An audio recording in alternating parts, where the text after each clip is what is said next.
Nunca pensé que un simple juego podría llevarme al borde de la locura. Manhunt 2 siempre había sido uno de esos títulos que se menciona en susurros, un juego prohibido en muchos lugares, pero mi curiosidad me llevó a probarlo. Lo que no sabía es que no solo iba a jugar, sino que iba a experimentar algo mucho más oscuro de lo que cualquier videojuego podría ofrecer. Era una noche lluviosa cuando decidí encender la consola.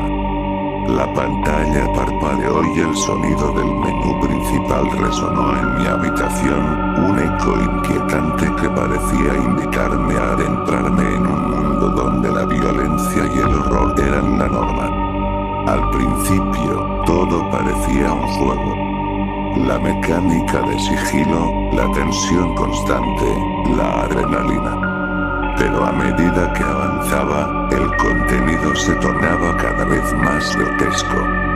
Las ejecuciones eran brutales, y cada grito de los NPCs resonaba en mi mente, como si estuvieran pidiendo ayuda. Una vez, en una misión, me encontré en un entorno especialmente perturbador. Un manicomio en ruinas, lleno de ecos de locura. Mientras avanzaba, los gráficos se volvían más vívidos, casi como si el juego estuviera tratando de mostrarme algo más que solo violencia.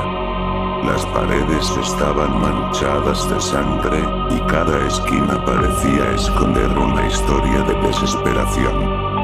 Fue en ese momento cuando encontré una sala llena de grabaciones de video.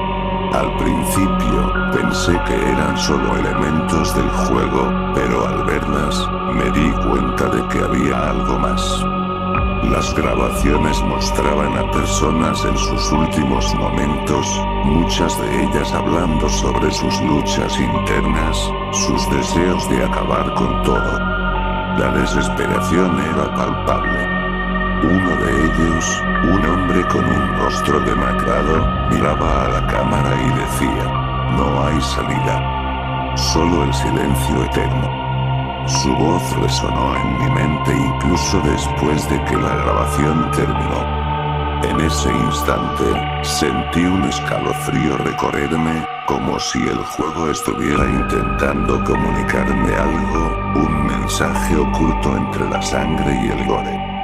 A medida que avanzaba en el juego, mi propia realidad comenzó a desdibujarse. La línea entre lo virtual y lo real se volvió borrosa.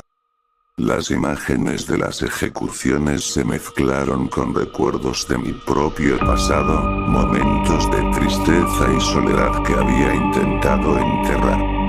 Comencé a escuchar susurros en mi habitación, voces que me instaban a unirme a ellos, a encontrar la paz en el silencio. Me encontré atrapado en un ciclo de autodestrucción, cuestionando mi propia existencia. Una noche, después de jugar durante horas, ya no podía diferenciar si estaba dentro del juego o en el mundo real.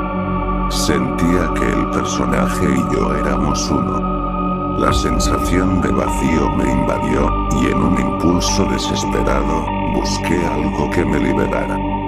Recogí un cuchillo de la cocina y me dirigí a mi habitación. En ese instante, el juego estaba en su clímax, y como si el universo estuviera conspirando en mi contra, la pantalla se iluminó con la escena final. Un personaje en la misma situación en la que me encontraba. La desesperación en su rostro era un espejo de la mía. "No hay salida", decía. En ese momento, comprendí que había traspasado una línea que nunca debí cruzar. Antes de que pudiera dar el siguiente paso, la pantalla se apagó. Desperté al día siguiente, rodeado de un caos que había creado en mi mente. El cuchillo caído en el suelo, y el juego, aún encendido, mostraba un bucle constante de la última escena que había visto. La voz del hombre resonaba de nuevo, y supe que había sido advertido. La línea entre el juego y la vida se había desvanecido, y ahora vivía con el peso de aquello que había contemplado. Nunca más volví a jugar Manhunt 2. Pero la sombra de lo que experimenté se quedó conmigo, un recordatorio constante de la vulnerabilidad de la mente humana y los oscuros rincones que puede explorar. Si alguna vez sientes que el juego se vuelve demasiado real, recuerda, a veces, es mejor no jugar en absoluto.